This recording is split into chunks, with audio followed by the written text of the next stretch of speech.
আসসালামু আলাইকুম সবাইকে। সবাইকে আজকের বিজ্ঞানের বিশেষ দিক নির্দেশনামূলক ক্লাসে সবাইকে স্বাগতম।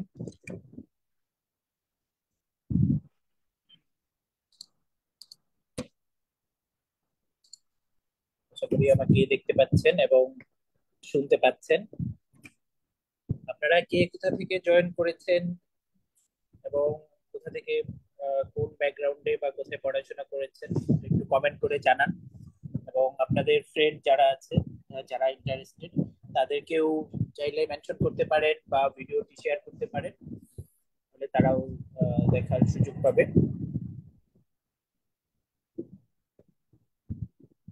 সবাই কেমন আছেন?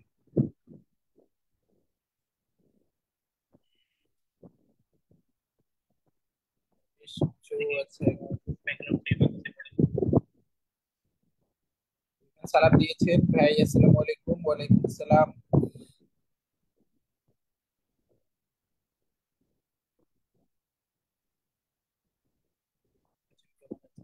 ভালো আছি আলহামদুলিল্লাহ।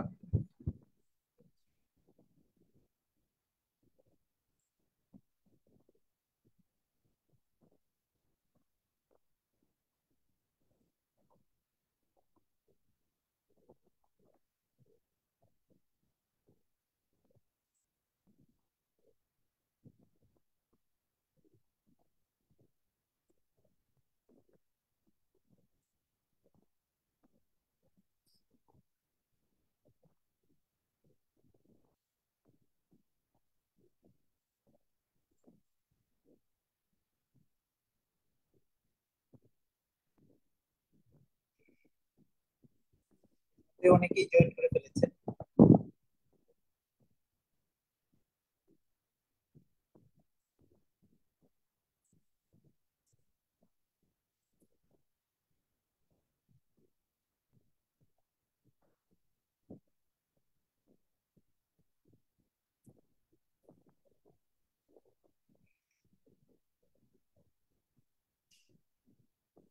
আজকের ক্লাসটা মূলত একটু দিক নির্দেশনামূলক ক্লাস।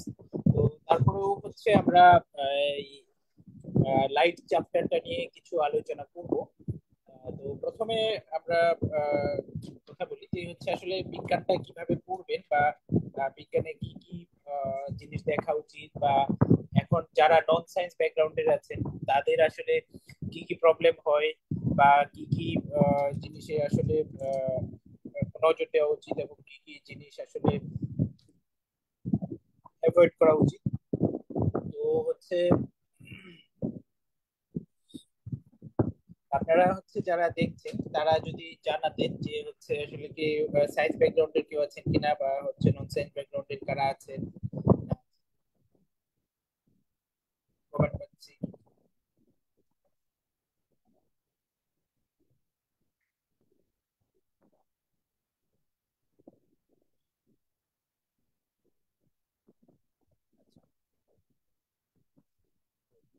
আজকের ক্লাসটা নেওয়ার একটা মেইন উদ্দেশ্য আছে। যে এই উদ্দেশ্যটা হচ্ছে, কারণ আমরা যারা মানে অনেকেই যারা নন সায়েন্স ব্যাকগ্রাউন্ডের বা সায়েন্সে ভালো প্রিপারেশন নেন না, তারা অনেক সময় দেখা যায় যে সায়েন্সে তো প্রিলিমিনারিতে 15, তো সেখানে অনেকে 4 বা 5 টার্গেট করেন। ঠিক আছে। তো আমরা আজকে দেখবো বা হচ্ছে আলোচনা করব যে এই 4-5 থেকে এই মার্কটা কিভাবে 12 প্লাস মার্কে নেওয়া যায়, 15তে কিভাবে 12 প্লাস পাওয়া যায়। তো প্রথম কথা হচ্ছে যে এই বিজ্ঞানটাকে আসলে অনেকেই গুরুত্ব দিতে চান না, বা অনেকেই হচ্ছে সেভাবে পড়াশোনা করতে আগ্রহী হন না।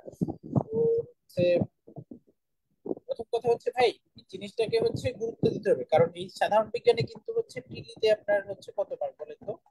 প্রিলিতে হচ্ছে 15 মার্ক, আর রিটেনে হচ্ছে আপনার কিন্তু এখানে 100 মার্ক, তাই না? এটা কিন্তু রিটেনেও আছে। এবং রিটেনে এখানে অনেকেই হচ্ছে যেটা করেন সেটা হচ্ছে যে বেসিকটা খারাপ থাকার কারণে রিটেনে গিয়ে আর হচ্ছে ওই এক্সপেক্টেড মার্ক পান না। তো ফলে হয় কি, আপনারা ধরেন যে হচ্ছে প্রিলিতে অন্য সাবজেক্ট গুলো পড়ে প্রিলিতে টিকে গেলেও রিটেনে গিয়ে আর ওই এক্সপেক্টেড মার্ক না পাওয়ার কারণে আপনাদের হচ্ছে দেখা যায় যে এক্সপেক্টেড ক্যাডারও আসবে।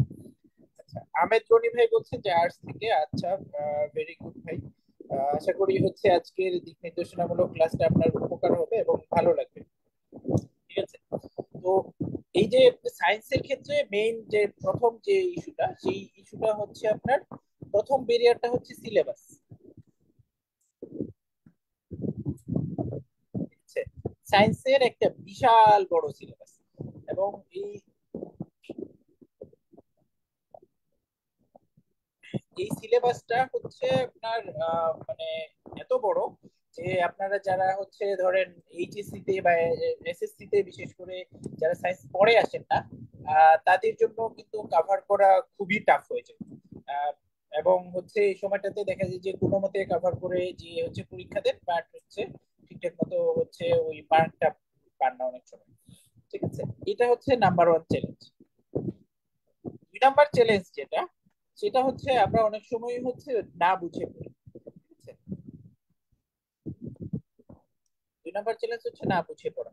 না বুঝে পড়া কিরকম, যে অনেক সময় হয় কি যে আমরা হচ্ছে কিছু প্রশ্ন মুখস্থ করে যাই, যে এই মুখস্থ করা প্রশ্নটা হচ্ছে এরপরে আর হচ্ছে আমরা দেখা যায় যে একটু ঘুরায় ফিরায় আসে, সেই ঘুরায় ফিরায় আসলে তখন আমরা আর হচ্ছে অ্যান্সার করতে পারি না।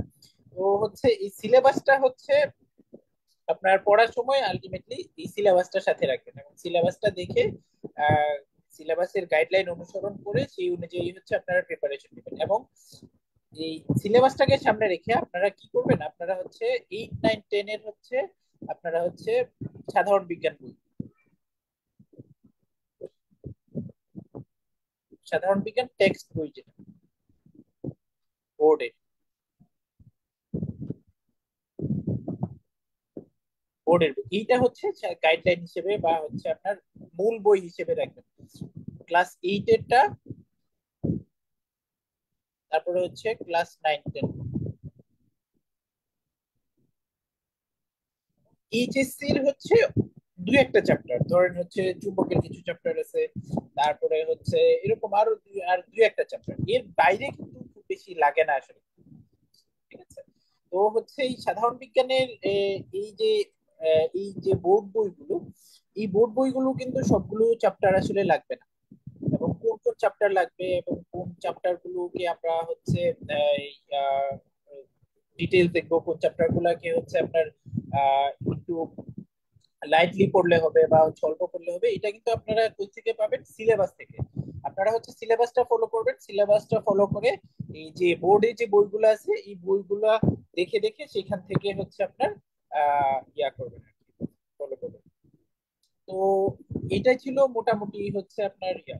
তো তার মানে হচ্ছে আমরা কি করব, আমরা হচ্ছে সিলেবাসটা ইয়া করব, এবং সিলেবাসটা দেখে আমরা হচ্ছে বোর্ডের বইগুলো হচ্ছে রেগুলার হচ্ছে কভার করে ইয়া করব। তো আমাদের আজকে যে টপিক, আমি সেটাতে চলে যাচ্ছি। আজকের টপিক ছিল হচ্ছে আলো, তাই না?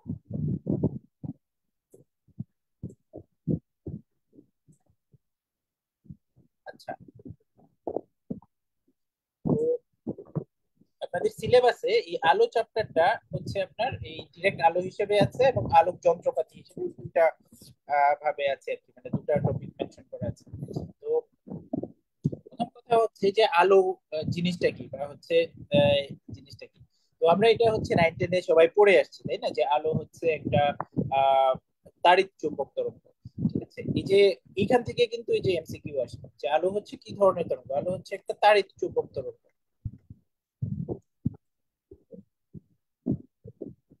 তাড়িৎ চুম্বক তরঙ্গ, তাই না? তো এই যে তাড়িৎ চুম্বক তরঙ্গ, এই সকল তাড়িৎ চুম্বক তরঙ্গ কিন্তু হচ্ছে বেসিক্যালি হচ্ছে আর তরঙ্গ। ঠিক আছে। তার মানে হচ্ছে এটা একটা আর তরঙ্গ। বুঝতে পারছি। তো হচ্ছে প্রিলিমিনারিতে আসে কিভাবে, যে হচ্ছে আলো কি ধরনের তরঙ্গ, তাড়িৎ চুম্বক তরঙ্গ, আর তরঙ্গ, লৌম্বিক তরঙ্গ। তো হচ্ছে লৌম্বিক তরঙ্গ না, কিন্তু আলো হচ্ছে একটা আর তরঙ্গ, যেটা হচ্ছে মাধ্যমের দিকের সাথে হচ্ছে আপনার এই যে তরঙ্গ চলাচলের দিকটা হচ্ছে 90 ডিগ্রিতে বা হচ্ছে সমকোণে। তো এই যে আলো হচ্ছে একটা আর তরঙ্গ বা হচ্ছে আপনার লম্বি আহ, এবং তারই চুম্বক তরঙ্গ। তো এর তাহলে বেগ কত, আলোর বেগ হচ্ছে 3 × 10⁻8 মিটার পার সেকেন্ড। এটা হচ্ছে আলোর বেগ, তাই না?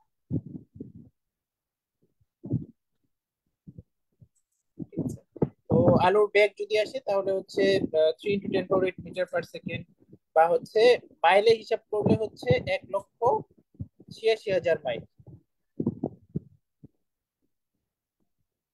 মাইল প্রতি সেকেন্ড, তাই না?